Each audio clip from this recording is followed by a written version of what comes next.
Now, let me just tell you very briefly what we're going to do for this week. So I'm going to take maybe 10 minutes or so to wrap up my discussion of issues surrounding gender in India. And you remember that what I'd done in my previous lecture, I had spoken to you at some length about the Shah Bano case. And then I'd spoken to you about dowry deaths or bride burning. And in the concluding moments of my lecture on Thursday, I had moved to a discussion of the controversy surrounding Sabrimala. So I want to conclude that discussion today, and then we move on to the segment for this week. And the segment for this week should be understood in this fashion. I mean, the main text you have is this very little book by me called Diwar, and it's a book which is an interpretation, of course, of the film, which has been assigned to you as well and has been made available to you for some weeks now. So we're going to spend some time, but we may not come to the film today. It's quite possible that we won't come to the film today. If we don't, we will certainly devote a good deal of Thursday to discussing the film. So what I propose to do then, once I'm finished with this, is I want to basically look at what we might describe very broadly as popular culture, public culture, street culture in India, and we're really looking at the public sphere. So we're really looking at, among other things, such things as the Bollywood industry, because there are two subjects on which every Indian, 1 billion adults in India are all experts on, and one is cricket and the other is Hindi cinema. Everyone has an opinion. They all think their opinion is correct on Hindi films and on cricket. And these are the two great passions that animate everyone. So it's quite important to understand the culture of the Hindi cinema. But I want you to keep in mind, because in a way we are already transitioning to that, even with this discussion of gender issues here. I want you to keep in mind broader considerations about the nature of what I'm describing as public and popular culture in India, and more broadly, South Asia. So let's return to this. So you recall what I had mentioned to you. There's a temple in Kerala where you have a reigning deity, a male celibate god by the name of Ayappa. And why has there been a controversy around this temple? Because the temple forbids women of menstruating age, so roughly from the ages of 10 to 50, from entering the temple. The temple authorities, as the quotation there indicates, have said that they're bound to ensure that not even the slightest deviation from celibacy and austerity observed by the deity is caused by the presence of such women. That the presence of women who, because if they're menstruating age, the supposition is that these are women who could obviously bear children and therefore are sexually active as well. That would be something of a distraction to this particular male deity.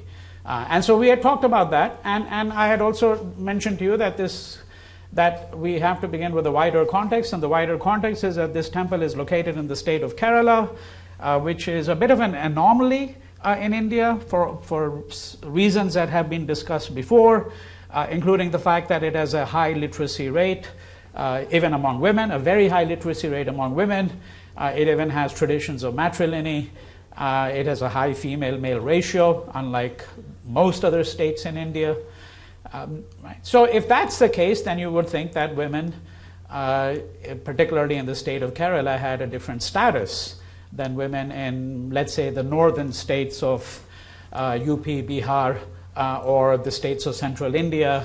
All of these states in north-central India are very often denigrated by certain members of the intelligentsia as the cow belt. It's sometimes referred to, sardonically as a cow belt. It's called the cow belt because this is where the veneration of the cow is supposed to be most acutely experienced. And this is where there have been a number of Dalits and Muslims who in the last 2-3 years have been hauled off the streets and sometimes been killed on the suspicion that they were either consuming beef or that they were transporting cattle for slaughter. And because the cow is venerated among Hindus, therefore there's been this animus, right? So the Kerala is very different from this cow belt. And incidentally, in the last election, it is worthwhile noting that the one state where the BJP, the Hindu Nationalist Party, was able to make no inroads at all, at least electorally speaking, is the state of Kerala. Right? They didn't win any seats in the state of Kerala, although the BJP did actually make inroads in terms of the percentage of the popular vote that they got in Kerala, but they weren't able to win any seats at all. And then lastly, I pointed out to you, before we bring in some new considerations, that there are some women in Kerala who themselves are opposed to the admission of women into this temple. And of course, there is one line of feminist analysis which says that, well, that's not a surprise because, of course, what happens is that very often women themselves internalize certain principles of patriarchy. So that's one argument. I'm not positioning myself on, up till this point about where I stand on this particular issue, because my onus here is to try to explain to you what the nature of the controversy is and what are some of the terms of the debate. So what are some of the terms of the debate? One, of course, is the opposition between what is called tradition and modernity. The argument has been that the people who have argued for preventing women from entering this temple are preserving certain traditions. But what is very interesting here, as has been argued by a number of people, and I myself mentioned that in one of the 2 blog essays that I wrote on this, is that this temple, there is no evidence to suggest that this temple actually excluded these women. And incidentally, I mean, you have to be very clear that the temple has never forbidden young girls under the age of 10, or women who have obviously reached menopause, because that's why they've just picked a 10 to 50 as a kind of a random, well, not entirely random, age group, but that there've always been older women who have been permitted into the temple.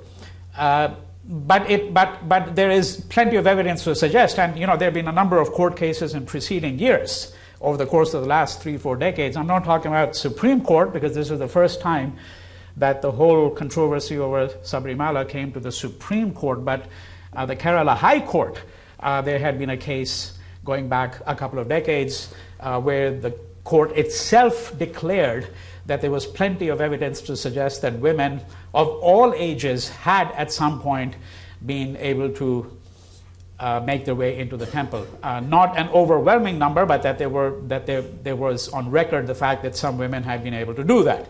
And then there are others who have argued on the tradition versus modernity divide that this is really something that is unacceptable to modern canons of thinking, the fact that women should be excluded on these grounds from such a temple. The other terms of debate are religious conservatism versus liberalism. I think you can obviously see the relationship there to the whole argument of tradition versus modernity, that the people who are opposed to the entry of these women are people who might be described as religious conservatives. And then there are others who are upholding liberal canons of thought. Right? The third opposition, again, related. These are on analogous terms. The distinction between patriarchy versus the notion of women's rights and equality. Some people have actually viewed this as a contest between faith and science.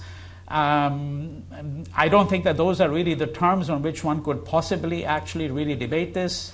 But some people have represented it as a question of faith versus reason, and since science is supposed to be the preeminent mode of reason, that's a reason why it's been very often put as a contest between faith and science.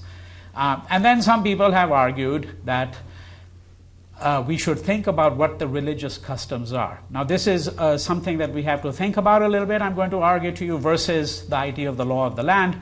Because what is the law of the land? The law of the land is that India is, in principle, a country that is governed by the Constitution of India. And that the Constitution of India forbids discrimination on grounds of sex, right?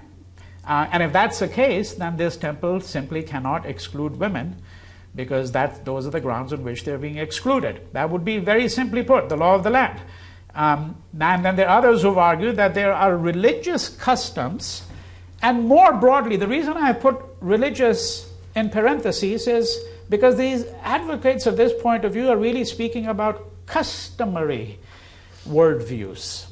And sometimes these customary worldviews are religious and sometimes they're not. In this case, it's the religious customs, supposedly, right? And we've already put that into question mark, whether these are customs that are timeless, although it's not clear why, if something is timeless, why it should not be overturned, because if there was a canon of belief which was clearly inimical to equality or to good sense, no matter how long that canon of belief had existed, if it had existed for 500 years, it would still be worthwhile overthrowing, right? If indeed one were going by such things as the law of the land or the idea of good sense, etc., etc. Right? Now it's the Supreme Court, so this debate comes to a head because on September 28th of last year, the Supreme Court ruled by a vote of 4-1 that the temple should open its doors to women of menstruating age. What is really quite astonishing, by the way, is that after the court made its ruling, a number of women in their 20s, 30s, and 40s attempted to make their way into the temple and were prevented from doing so. Right? So it was about 10-15 days after the Supreme Court ruling that two women going in under disguise were able to actually make their way into this temple, and that itself became quite controversial. But the basic fundamental thing to remember here is that there was a massive outpouring of protest against the Supreme Court decision. And again, if you can get into the nature of Indian politics to understand to what extent these protests were organic and to what extent they were actually orchestrated by various political parties and their supporters. On this note, it is very important to mention one thing. I mean, I may have mentioned it to you before, but I'm not sure if I did so, because when I'm talking about these protests and talking about the fact that we don't know to what extent they were actually orchestrated, to what extent they're organic, on this note, what I really want to say here is that, it is a widely accepted fact of Indian politics that orchestrating protests is something that is not simply relatively easy, but there are people who are specialists in doing this. So if you're studying riots in India, there are what are called institutional riot specialists, if I may put it this way. So these are people whose job it is to fundamentally get a crowd together, okay, and orchestrate a riot, right? And I know it sounds implausible, but there's an enormous amount of work that has been done to show how this kind of mobilization is really possible, and so that's why these people are called. So in fact, it's been very often argued that the people who actually instigate these riots, sometimes they'll instigate the Hindus against the Muslims, sometimes they'll instigate the Muslims against the Hindus, or Sikhs against some other group. And then at the end of the day, all the institutional rights specialists together get together and have a drink, so to speak, right? Because this is part of what you might call the free market economy. This is the way in which you basically distribute jobs and patronage and so forth and so on. Yes, Dominic. Who's paying these people? Oh, well, it's coming from very often from party coffers. That's where it comes from. Yeah. I mean, you look at there's a huge amount of money that's unaccounted for, and that's where they get paid from. Okay. All right. Now we were looking basically at the terms of the debate over Sabrimala, but just to now give you a slightly more refined sense of what I'm talking about. That what are the opponents of the Supreme Court decision arguing? They're arguing that matters of faith and religious tradition cannot be legislated. Right? That if this is a religious belief among Hindus, that you cannot permit women of menstruating age to enter this particular temple, that's simply stipulating by law that they should be permitted entry is not fundamentally going to alter the situation on the ground. Right? I mean, the best way to capture this is through a line that Gandhi had mentioned when he was put on trial. This is colonial India we are talking about in 1922, when he was put on trial on charges of sedition. And he said, it's an extraordinary line, affection cannot be manufactured by the law. Affection cannot be manufactured. That the law can tell me that I can't discriminate against any one of you, but the law cannot tell me that I have to love you. Right? Affection cannot be manufactured, be created. And so, in other words, if you had to put it in very colloquial English, the argument here is that, legislation is something that's top down, but it's not going to have an organic effect on the community. Right? There has also been the argument that the Supreme Court is something that is being resorted to for all kinds of issues in India, and that this is not the proper forum, that these are issues that should be resolved within a community themselves. That why do we need to go to the Supreme Court? Of course, you could say that that's the same kind of question that in some sense you could pose in the United States itself. Because one of the things we're finding is that the Supreme Court is now adjudicating on nearly all kinds of issues. And of course, you can tie these issues to particular features of the Constitution. So, some of you might remember there was this baker. So this was the baker's case that came up in the United States, a baker who had refused to bake a cake for a gay couple. And this is a case that went to the Supreme Court because the question here was, were they being discriminated on the grounds of the fact that they were gay, right? So was this a denial of their liberties? And the Supreme Court weighed in on this. Now, what's happening in India is that a huge number of issues are basically going to the Supreme Court. And some people have argued, the opponents of this decision in particular argued that this is not the proper forum to resolve these kinds of issues. And then some people, which I've already mentioned, argue that women themselves, or at least some women themselves, are opposed to the entry of women of menstruating age, or one should persist with what is customary. Secularism, they have argued, is a foreign import. And secularists and intellectuals have disdain for Hindu religious customs. So one of the arguments that has been put forward by the opponents of the Supreme Court decision is that the Supreme Court decision is cast in the language of secularism. And that secularism is an idea that is alien to Indian ways of thinking. And I think that one of the things that you should be doing is that you should be reflecting on what we mean by secularism, because this is something I've spoken to you about at some length before, that there is actually a different Indian interpretation of secularism, altogether. And then finally, there's an argument that women have their own spheres and men must have theirs. For example, there are temples which do not permit men in India. Okay? So, and of course you have to ask yourself whether that's the equivalent.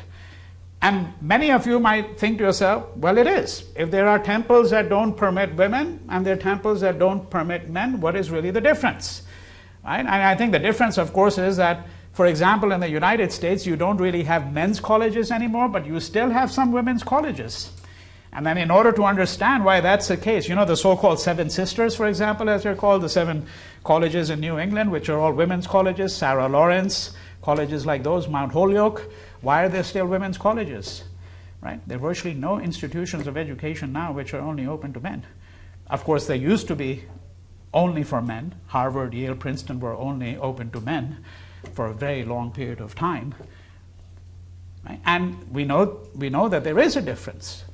And the difference partly has to do with the fact that these are not equivalences in the ordinary sense of the term. Right? That is, that we would have to think about what are women's spheres and what are men's spheres.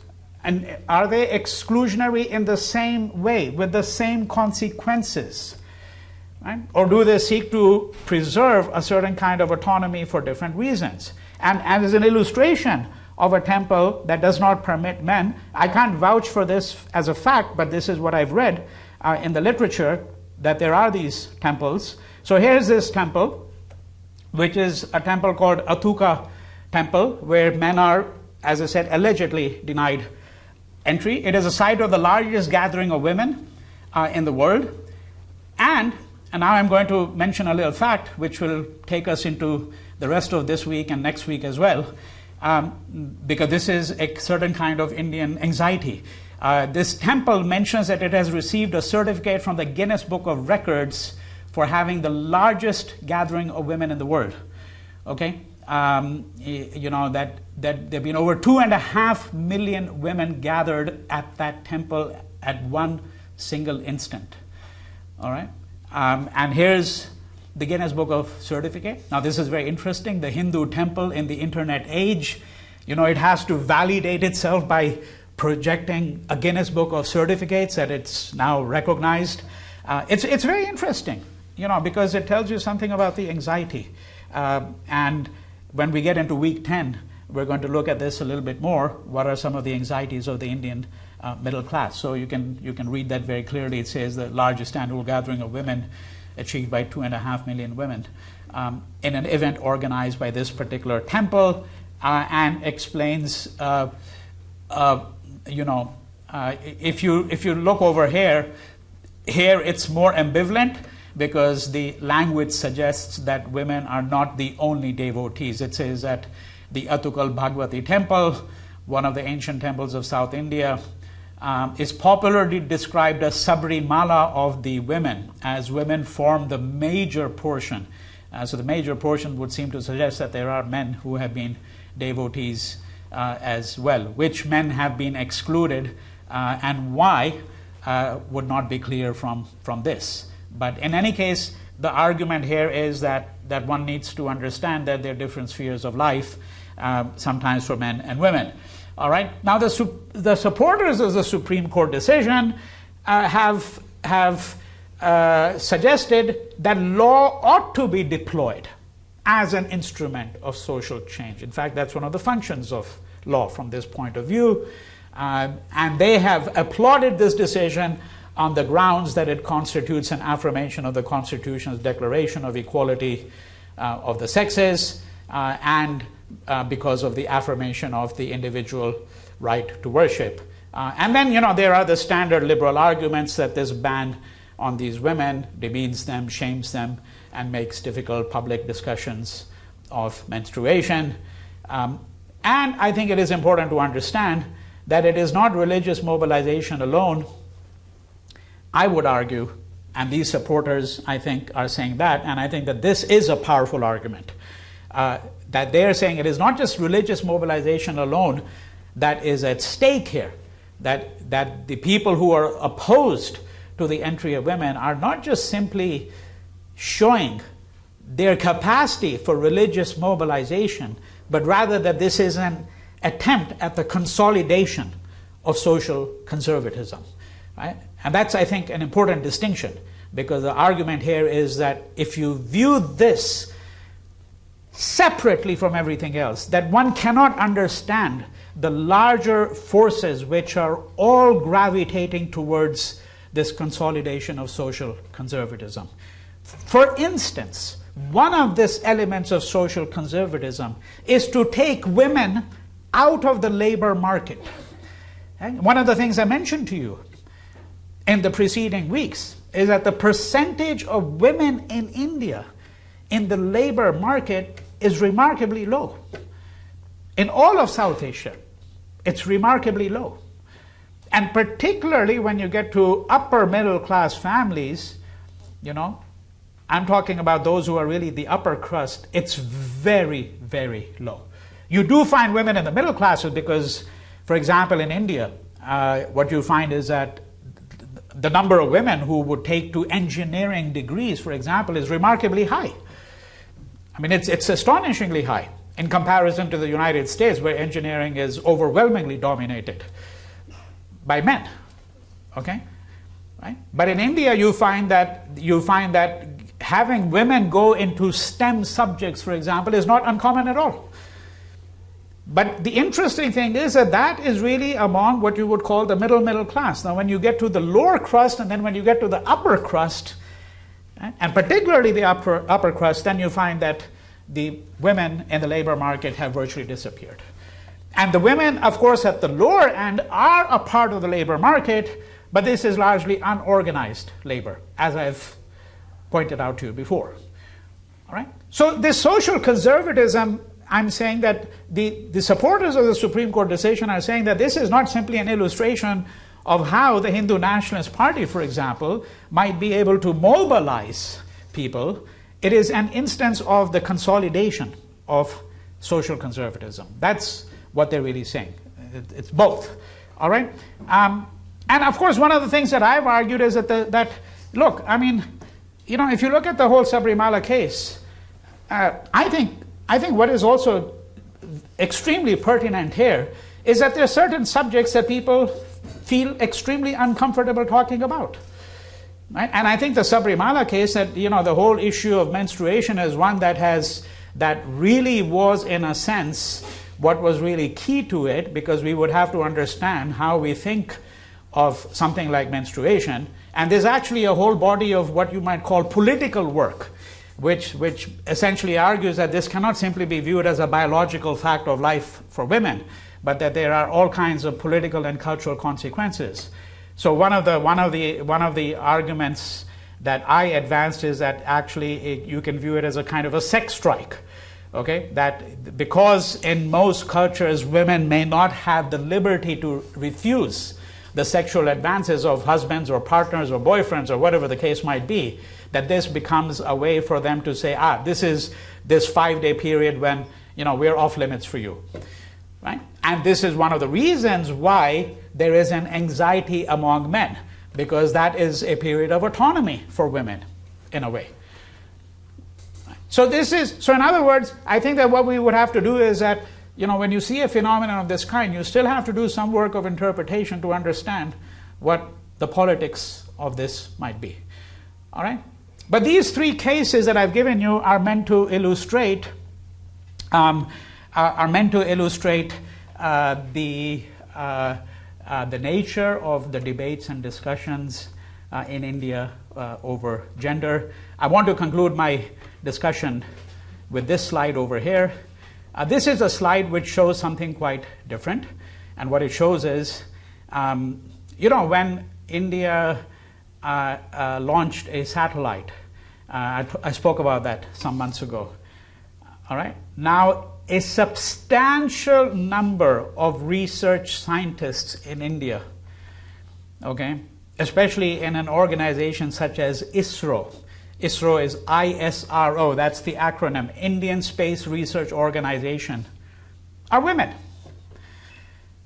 Right? And this is a slide here which shows these women, okay, where when the news has been announced and, you know, you can see them, you know, sort of celebrating in a way.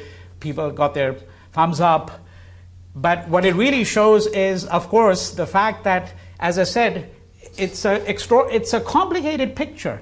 And that's why I gave that illustration that if you look at India, you'll find that among the middle classes, women are as likely as men to go into the STEM subjects. I mean, it is not an issue as it is in this country, where there is a heroic effort being made to lure women into STEM subjects, you know, and this goes back to basically elementary school, where they're already starting to encourage girls to do that, so forth and so on. So it's a complicated picture. I mean, usually the way that many Indians try to diffuse the whole gender issue is say, oh, we've had women prime minister, you know, the US hasn't had a woman president. I don't know, I don't think that really cuts anything at all, frankly at all.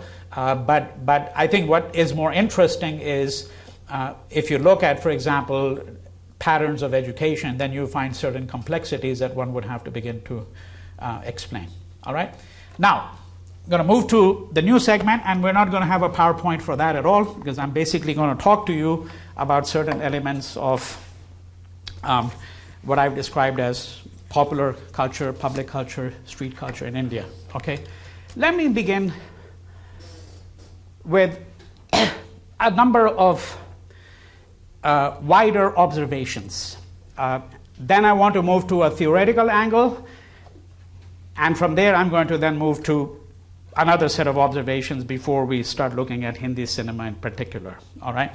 I want to begin with an anecdote. And I want to see how you might possibly interpret it. Okay. So in the mid-1970s, there was a film that came out in India. Let me see if there's some chalk here. Yeah, okay. So this film is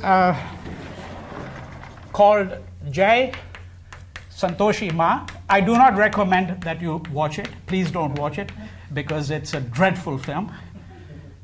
All right. Made in 1975. It is what is called a mythological.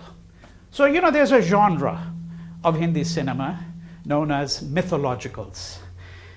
And you know what genres are. So, for example, if you're looking at American cinema, there's a genre called the Western. It's seen better days, of course. Going back to the 40s, 50s, 60s, John Wayne, Jimmy Stewart, right? Stagecoach, films like that. The Man Who Shot Liberty Valance, one of the last films of John Ford. That's a genre. Science fiction is a genre. Film noir, my favorite in American cinema, is a genre. Right? Films from the late 1940s to the early 1960s, almost always in black and white with a femme fatale, right? Very snappy dialogue, usually a crime scene involved, convoluted psychological exploration of characters. These are genres. You do not have a mythological in American cinema. You do in commercial Hindi cinema. And what is a mythological? These are films about gods and goddesses. A biography. Now, how you write a biography of a god, I don't really know. I know how to write a biography of a president. Not that I would care to write one, but I would know what a biography of a human being is. But how do you write a biography? So you write it the way you write a biography of a city. You know, you can write a biography of a city. So that's what a mythological is. Now this film, Jai Santoshi Ma, is a film about a goddess who didn't even exist before the 19th century. Because in Hinduism, gods and goddesses can be born like human beings and die and be reborn. All right? Now, when this film came out, the most astonishing thing was that before people walked into the cinema hall where it was being screened, they would take off their shoes.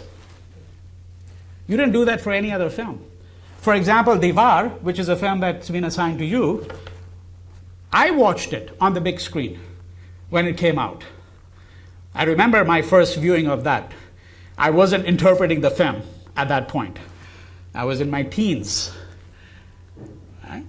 But you went to see that film as you would see any other film. You walk into the cinema hall, buy your ticket, sit down there, get some popcorn or whatever, and watch the film. Now, before they watched this film, people would take off their shoes before they went into the cinema hall. Why did they do so? Anyone has a conjecture? I'll take one or two quick thoughts on it. Yes? It's essentially, if you're watching a movie about a god or goddess, you're disrespecting them and not taking your shoes off. Yeah, I would say yes, you're right. But push it a bit. You're on the right trajectory. It's like you're visiting a temple. Okay, that's it. It's like you're visiting a temple. So what's happened? The cinema hall has been transformed into a temple for the duration of that show. Right? Now, you see, that's exceedingly important, because the first thing I want to suggest to you is, you know, when you do film theory, for those of you who've read the book already, and if you happen to have ever done film theory, you would know that this book is not indebted to film theory. The problem with film theory, such as film theory you can learn at TFT here, the Theater and Film Television School at UCLA, where you do something called film studies. Unless you're doing the production angle of it. You know, there are two tracks in film studies. There's a production and, you know, you're producing, directing, sound, lighting, all of that. And then there's the criticism and theory end of it, stream of it. And in film theory, it's a very formalized way of looking at films. Now, the problem is that when you are looking at Hindi cinema, you need a theory of spectatorship, which is going to be different. Because we just think that all of us are spectators. And of course, we know that we look different at films differently, like we read text differently, don't we? Right? If there are 90 students in this class, well, you might have 90 students reading the text somewhat differently. There may be some common strands there. Right? But I'm not talking about that only. I'm not talking about that kind of difference which is going to emerge whenever you have multiple people seeing a film or reading a text. I'm talking about the fact that when film theory is done, it is done with a certain spectator in mind. The Indian spectator is very different. And the Indian spectator is very different because his or her notion of what constitutes a film, what constitutes a film space, what constitutes a theater, and what is the nature of the interaction is very different. When you go to an Indian cinema, and only now that audiences are becoming, now they have, as they have had in the US and in Europe for 20 years, multiplexes, right? But there were no multiplexes 40 years ago, even in the United States. And in all of these theaters that you have now in the US, what happens, right? I mean, all of you have experienced this. You go to a film, and before the film begins, there'll be a little thing on the screen which will tell you, okay, shut off your cell phones, no talking. If you want to open wrappers, do it right now, not in the middle of the film, etc., etc. Well, in India, when you go to watch a film in the 70s, for example, the idea was that you would talk with each other while the film is going on. You're not supposed to sit there in silence and let the screen dominate you. Okay? That's not how you view the film. And now let me complicate it a bit more. When you're watching a film about the goddess, Jai Santoshi Ma, that's the name of the goddess, Santoshi Ma. So Jai Santoshi Ma means long live Santoshi Ma, long live this goddess. Okay? But when you're watching the film about this goddess, so in Hindu theology, if I may use that word, okay, there is a concept called Darshan. What is this concept? This concept is, so this is how you spell the word, D-A-R-S-A-N, if you transliterate it, Darshan, okay? And Darshan means gaze, sight. So you may travel for days on end to get to a pilgrimage site because there is a very famous image of a god or goddess, right? And you might subject yourself to this grueling trip, and then you see the goddess Darshan. That's you, and you get fulfilled. You get fulfilled. However, this is a two-way process. It's not just you who gets fulfilled when you see the goddess. The goddess gets fulfilled when she sees you. Because on this view, gods and goddesses also need human beings. If they didn't have an audience to clap for them, there'd be nothing there. It's a two-way concept, the concept of darshan. So when they're seeing this film, okay, so one radical transformation is the theater hall has now been turned into a temple. And for those of you who didn't quite figure that out, you know that when you go to a Hindu temple, you take your shoes off before you enter the temple, as you do with a mosque. You don't do that in a church, typically. So that concept itself may be, but you do not ever enter into a Hindu temple with shoes on, or into a masjid, a mosque with shoes on. In fact, you're supposed to do your ablutions. I mean, for Muslims in Hinduism, it's less the case, but you have to do your ablutions before you enter the mosque. You wash your feet, for example. All right? So now this cinema hall has been transformed into a temple. And then we need a theory of spectatorship, particularly when you're watching a mythological, because it's a biography of a god, or a goddess, as the case may be, which is a concept that's really quite alien in many ways to what might be described as Western theology or Semitic theology in particular. And then there's this theory of, particularly when you're watching a mythological, that you're viewing the god and the goddess, but she is viewing you too, as at a temple. Which means that now we need a different theory of the screen. This is not an inanimate object here that we're really talking about anymore. Right? Now you can see we're entering into a radically different world when we're looking at a film like this. All right? I just want you to think about this before we launch into a discussion of Hindi cinema later on today and on Thursday. Now, here's a larger theoretical set of concerns I want to begin with first. Because what is a subject? Subject is culture, popular public culture. Now, I want to advance for you the argument that in the West, generally speaking, there is a distinction between popular culture and classical culture. I think most of you would agree with me. In the broad sense of the term, there is a distinction. Okay? And you can make the distinction also between popular music and classical music. Now, of course, I want to suggest to you that these are not hermetic categories, that is sealed categories, airtight, watertight. Right? They may collapse into each other. And I want to suggest to you that it would be actually more productive to think about 4 forms of culture. Folk culture, popular culture, mass culture, and classical culture. 4 forms of culture. And let's just provisionally try to make a short distinction between these 4.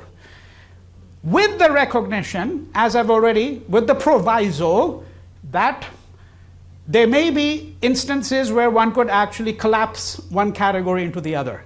Let me give you an illustration of that collapse before I go back to distinguishing between the 4 categories. For example, there is popular classical music and non-popular classical music. What would popular classic musical be? Beethoven, Für Elise, or the 5th Symphony, or the 9th Symphony. Okay? It's all over. Some of the music of Mozart is what I would call popular classical music. Then you can take classical music composers such as the bloke after whom one of the buildings is named on this campus, Schoenberg Hall. I can guarantee you that's not popular classical music. In fact, most people who go listen to Mozart and Bach, they can't even tolerate listening to Schoenberg.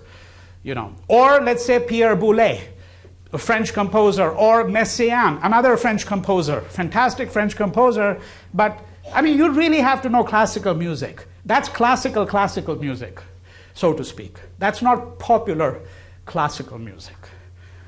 So I've made a distinction between popular and classical, but then I'm saying that within the classical, you could distinguish between popular and that which is non-popular. So this is where the categories may merge.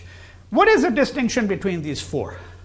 Because I don't think that popular versus classical is a very productive way to start thinking about culture. And since this is not a class in anthropology, we're not going to spend 20 hours dissecting the word culture. I can't tell you how many books have been written in anthropology on culture, just what is culture. Let's just assume that there is a shared meaning to some small degree that we all have about what constitutes culture for a moment, okay? So folk culture would be something like, for example, the folk dances of Bulgaria, okay, right? Which, by the way, the Bulgarians here are still performing, and in Bulgaria, they stopped performing them 100 years ago. If you see what I mean. So what folk here means something which is confined, local, indigenous. Right? Usually its reach is not very far. It's not very far. So when you say the folk arts of the Navajos, which would mean a certain form of basket weaving, for example, certain form of pottery, jewelry making. For various reasons, these have become a little wider now in reach, but usually folk culture refers precisely to those elements of the culture which are local, confined, village-bound, etc., etc. I think you understand, in general, what I mean by that. Now, here's a tricky one. What is the distinction? And there is a distinction between popular culture and mass culture. The two are not the same. Would anyone wager a guess? What might we use them actually quite synonymously. For example, you could say of Hollywood films, all right, what is it, the Game of Thrones or whatever it is called, Disney, right? These are popular films, but it's also mass culture.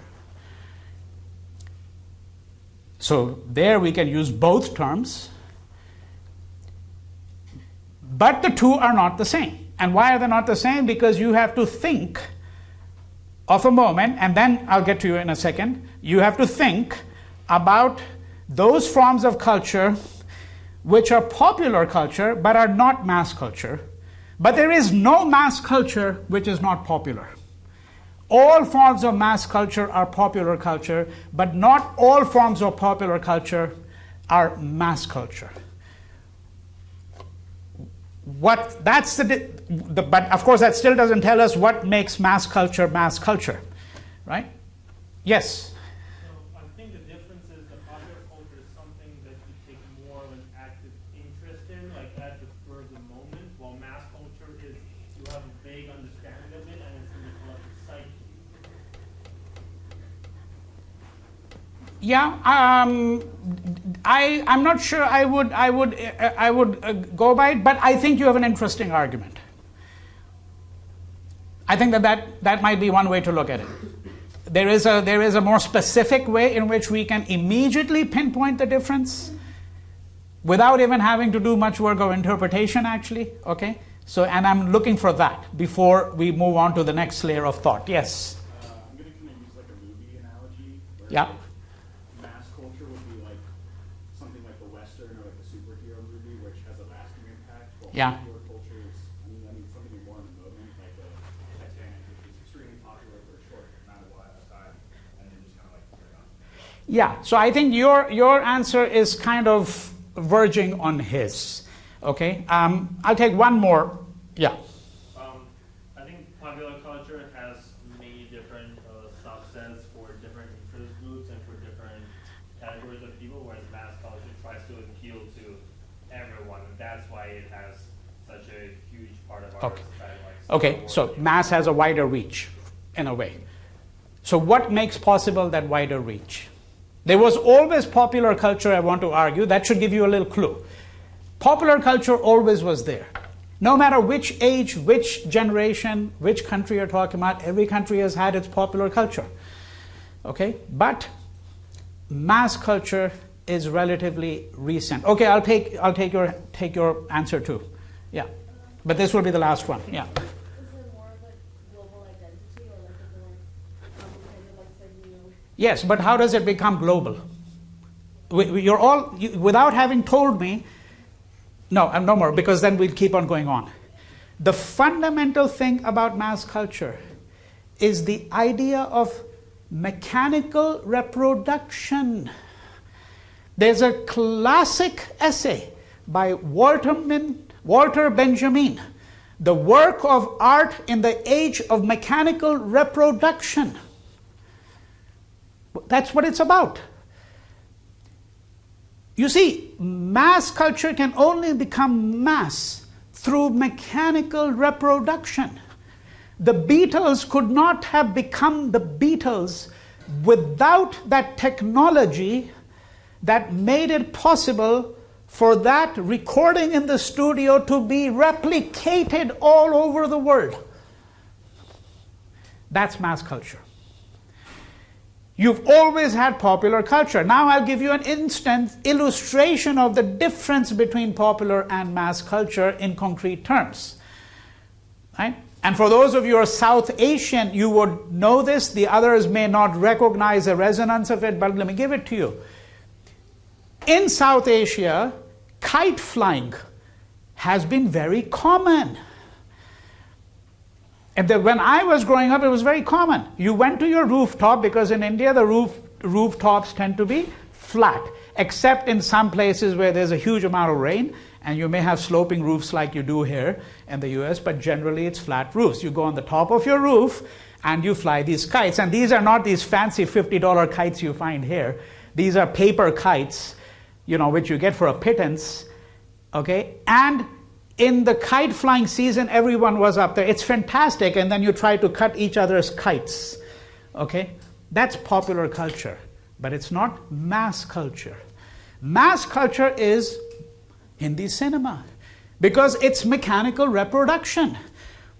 You have a print of the film, you get 100 prints of the film, 1,000 prints of the film, and you multiply it by a factor of 10,000 for each print, or 100,000. Right? That's the important thing. You'll have to excuse me. It's not that I don't want to, but we'll never get on if I keep on entertaining. Okay? Right? So this is the difference. And that's why I'm saying that there are forms of mass culture, all forms of mass culture, I should say rather, are also popular. But popular culture is not always mass culture. Okay? And then you have, of course, classical, and in the Indian context, it would mean, for example, very erudite forms of classical music, such as Drupad, which is a form of singing. It's classical music, but it's extremely esoteric. That's classical music. And of course, there is Indian classical music, as in the case of Western classical music, which has become popular. The best example of that would be a man called Ravi Shankar, who became very popular in the West and is still reasonably well known among some educated people, whose interests are a little wider. Okay? But in general, Indian classical music would be a world apart. Of course, you can complicate it, because these Hindi films, these mainstream Hindi films, the popular songs that you find there are actually based on classical ragas, classical compositions. So if you know classical music, you can recognize the composition on which it's actually based. Okay? Now, the other thing about Hindi films that we need to understand, I'm giving you now I want to give you some broader arguments about the nature of this word. And then on Thursday, we're going to get to look at the excerpts from the film. So the way we're going to proceed on Thursday is I'm going to show you excerpts from the film to illustrate some of the arguments that I've made in the book, to try to discuss how one thinks about what the Hindi film is doing, and what is the relationship between the Hindi film and the political sphere and the public sphere, right? How does it echo, for example, certain kinds of larger socio-political concerns and arguments and scenarios, all right? But here are some things that we need to think about when we think about Hindi films, all right? Number one, that to understand Hindi films, and I'm speaking about now popular mass culture here, because these are mainstream commercial films. That's what we're speaking about here. We're not speaking about what is called the art cinema. So you have, as you have in the West, here the art cinema would be the films of Terrence Malick, for example, a very kind of sophisticated filmmaker. His films don't do well at the box office at all, but they win all the awards. Generally that they always used to argue, the films that win the awards never at Cannes or Venice, they're never popular. But leave that aside, he would be an illustration of somebody who's an American filmmaker. John Cassavetes from 3 decades ago, but these films are not popular. All right?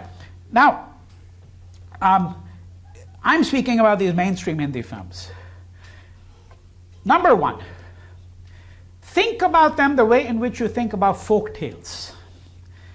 So there is actually a Russian theoretician who wrote this extraordinary book called Morphology of the Folk Tale. His name is Propp, P-R-O-P-P. And he said that one of the most interesting thing about folk tales is they have a very limited stock of characters. For example, there's always this wicked stepmother. You know, that's what Cinderella, right? The wicked stepmother is one of these stock characters in these folk tales. And when he said morphology of the folk tale, what he meant in part was to understand the whole world of folk tales, what you have to think about is you have to think about these limited stock characters which are like archetypes in a way, and limited set of interactions. You know, the Hindi film, as I very often say jokingly, you know the film even before you've seen it. Yeah, 5 minutes into the film, you kind of know almost pretty much everything. There is no idea of suspense. This idea that, you know, there's going to be something that you will keep on getting uncovered as you go along doesn't really exist. Because it's been written before, so to speak. And you keep on playing out the same thing like you do in folk tales, and people keep on enjoying it, precisely for that reason. Because limited set of characters and limited set of engagements. That's the first thing to note about the Hindi film. The second, a real puzzle for me until I thought I'd figured it out completely a couple of decades ago when I started working on this. Which is what?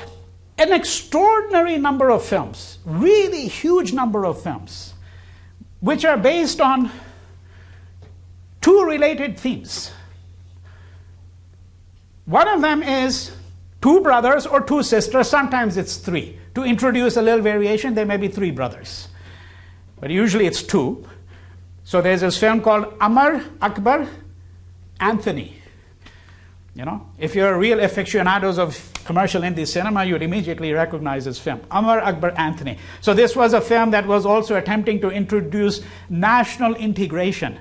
Because if you think of the title, so if I write the title down, so Amar, so what kind of name is that? You think to yourself for a minute, Akbar, Anthony. And why is this a film that was also a film that was billed as a film about national integration? Amar is a religiously which name?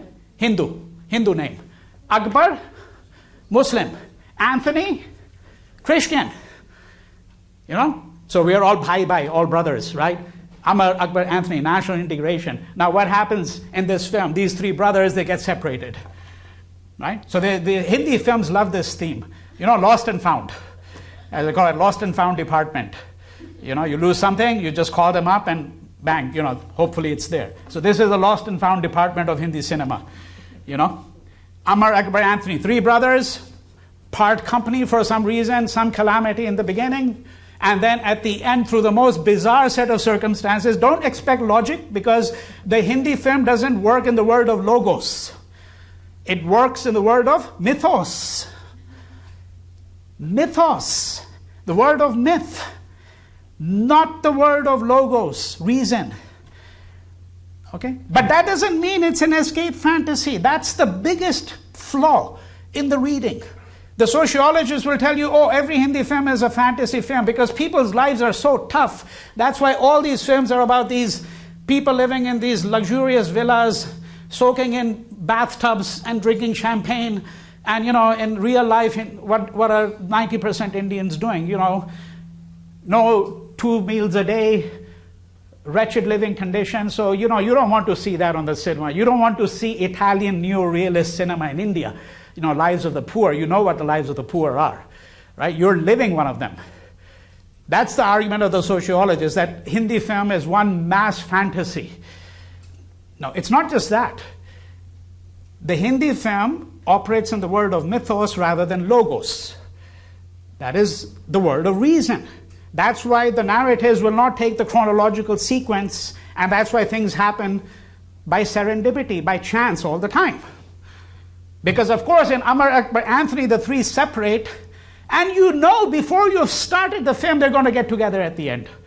Through some bizarre cocked up scene, you know, someone is singing a song and he remembers it from the time that he was in the womb of his mother or something like that, you know, some, you know, really extraordinarily bizarre plot, if I may say so, right? That's how it works. Okay? Another film called Waqt, one of my favorites.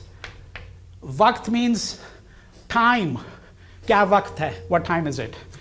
Right? Three, separate. How they're having a celebration, the family has come into wealth, and suddenly, bang, an earthquake.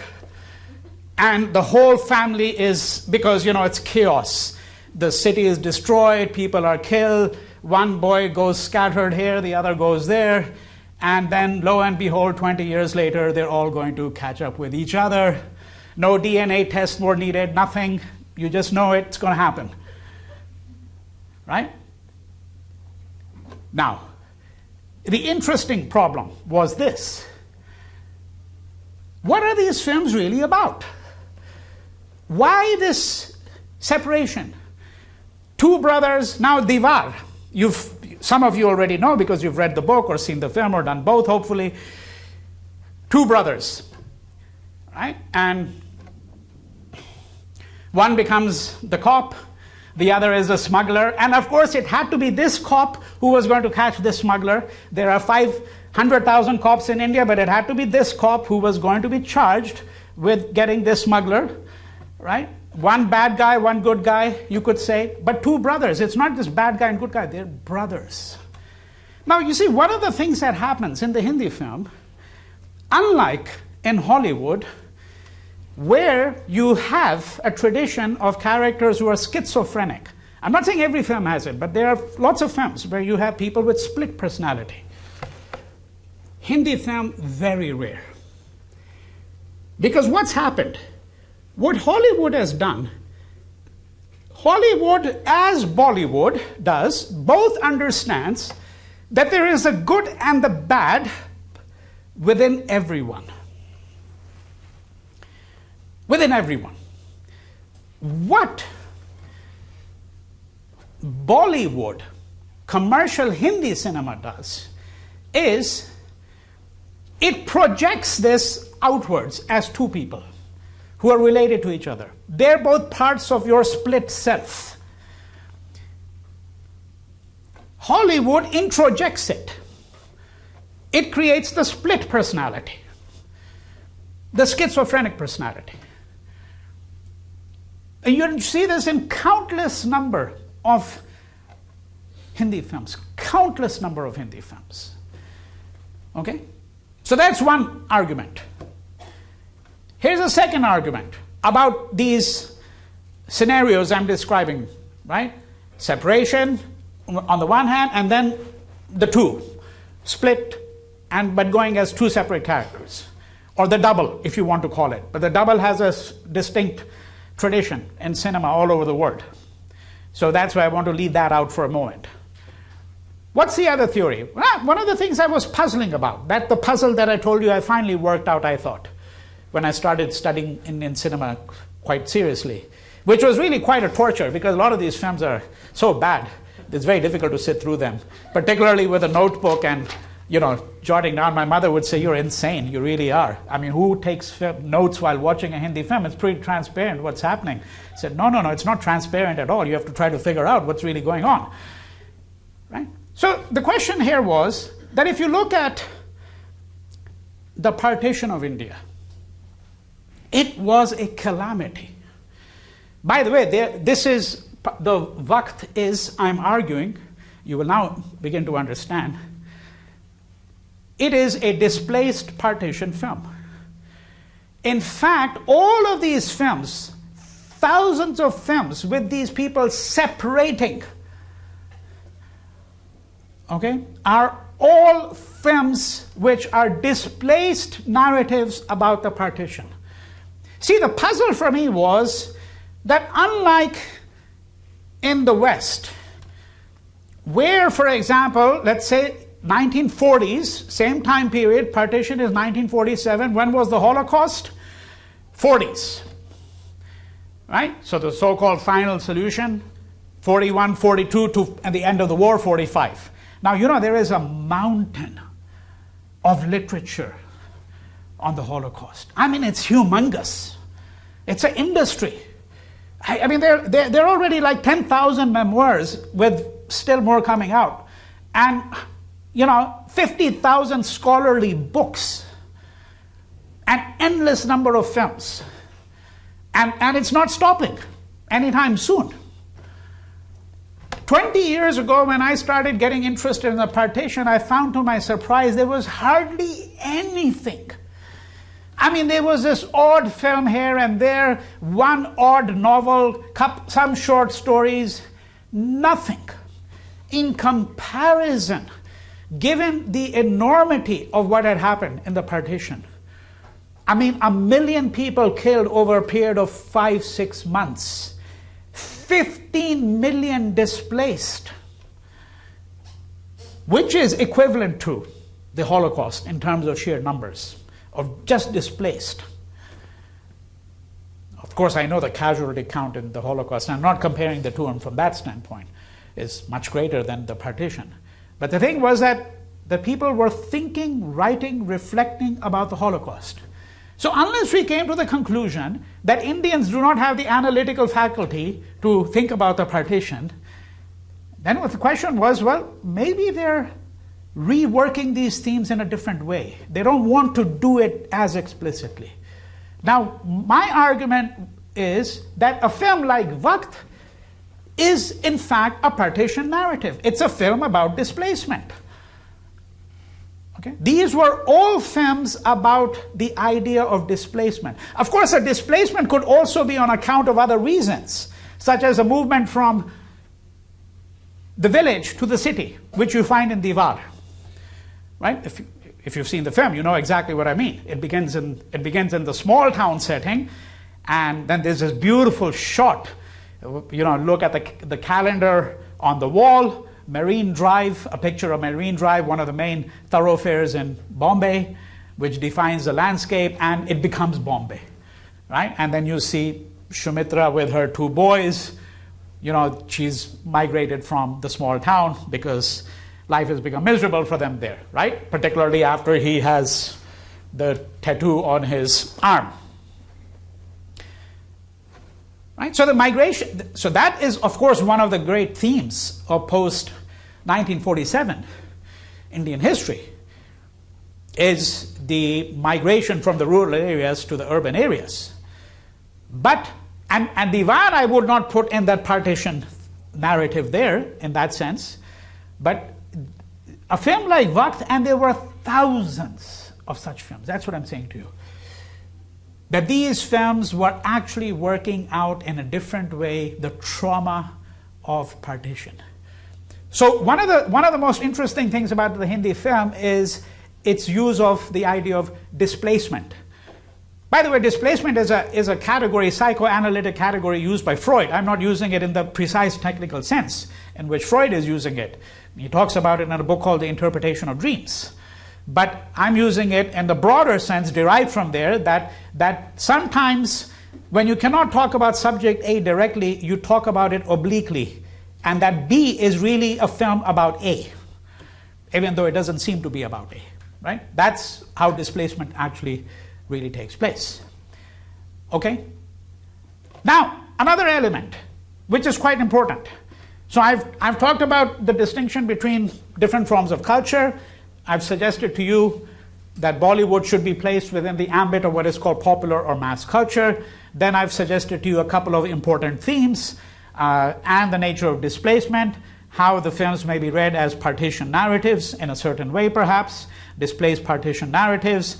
And I've also talked to you about the difference between Hollywood and Bollywood. And Bollywood I'm using purely functionally here, because technically the cinema of the 1970s is not Bollywood. Bollywood only really began in the mid-1990s, and I need to explain that, because that will also tell us something about the changing culture of the Hindi film. See, the films of the 30s, 40s, 50s, 60s, 70s, 80s, up till the early 90s, were films where the village was still important. The village was important. Right? India was a predominantly rural country. Many of the films, the commercial films, the classic film of that kind, which I would recommend to you, the title is itself something that one could talk about, Mother India, 1956. One of the classic embodiments of mainstream popular cinema. Set entirely in the locale of the village. Now what happens? In the early 1990s, the village slowly starts to disappear. Slowly. It doesn't happen overnight. It's going to take 10, 15, 20 years. But if you look at the films of the last 10, 15 years, you see the village has largely disappeared. It's been eviscerated. It's one of the reasons it's been eviscerated is because we would like to eviscerate. Modern India would like to eviscerate the village from its imagination. Would like to wipe out because the village is an embarrassment. Rural, backward, traditional. That's one of the reasons it's disappeared. The other reason why the village has disappeared from the commercial mainstream Hindi cinema is because circa 1990, India started to embrace, as I've already spoken to you about it before, policies of Neo-liberalization. What was Neo-liberalization all about? I mean, the Marxists might have a standard view, modern form of slavery, but let's forget about that for a moment. Let's just say what neoliberalization was, that you open the country up to the free market economy. You reduce tariffs, you allow imports, you allow foreign investment. You basically agree to the terms set by the World Bank and the International Monetary Fund. Those are all the things that neoliberalization really meant for all of the countries in the global south. But neoliberalization's cultural portion of it was this idea that you reach out to the West, that you make the West part of your imagination in a different way.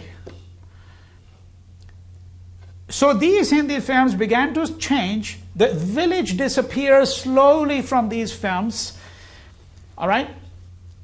The metropolitan culture becomes more important. The love scenes are set there. Love stories are set there.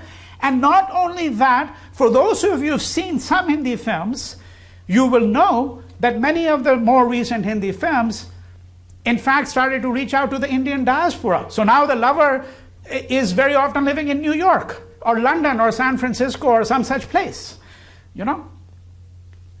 And if you take a film such as DDLJ, there's an acronym again, Dilwale Dulhania Le Jayenge, you know, right, with this guy who's always hamming it all the time, Shah Rukh Khan, right? Big hit, huge. And the first half of the film is set in the West. And then he comes back to the golden Punjab, you know, the mustard fields and the folk dances and all of that. Right? What is that? Right? Why is the film set there in the West? It's precisely because, in a sense, the idea was this neoliberal educated Indian elite was now looking to the West as part of its worldview. Right? So the village gets eviscerated, and that is really the beginning of Bollywood, I would argue. Okay? There were very specific features, but we use the word Bollywood very often in a very casual sense, and in that casual sense it refers to all of mainstream Indian cinema, Hindi cinema especially. It is important to point out, by the way, I have mentioned this in class before, but this is a good juncture at which I should mention it to you, which is namely that mainstream commercial cinema exists in South India in South Indian languages. In fact, it's massive. The number of films made in Malayalam and Telugu and Tamil is huge. And some of these South Indian stars, like Rajnikant, they have become stars all over India. They are not just stars of the South by any stretch of the imagination. There were always actors and actresses from South India who were prominent in mainstream Hindi cinema. Okay? But what's interesting is that there are actually a number of commercial mainstream cinemas, but the one that really has global reach is what's called Bollywood, okay? Which is really commercial mainstream Hindi cinema. Okay, I'm going to have to stop here. And on Thursday, what I'm going to do is I'm going to take off from here for about 10 minutes, and then we'll turn to the film Diwar and look at it in detail.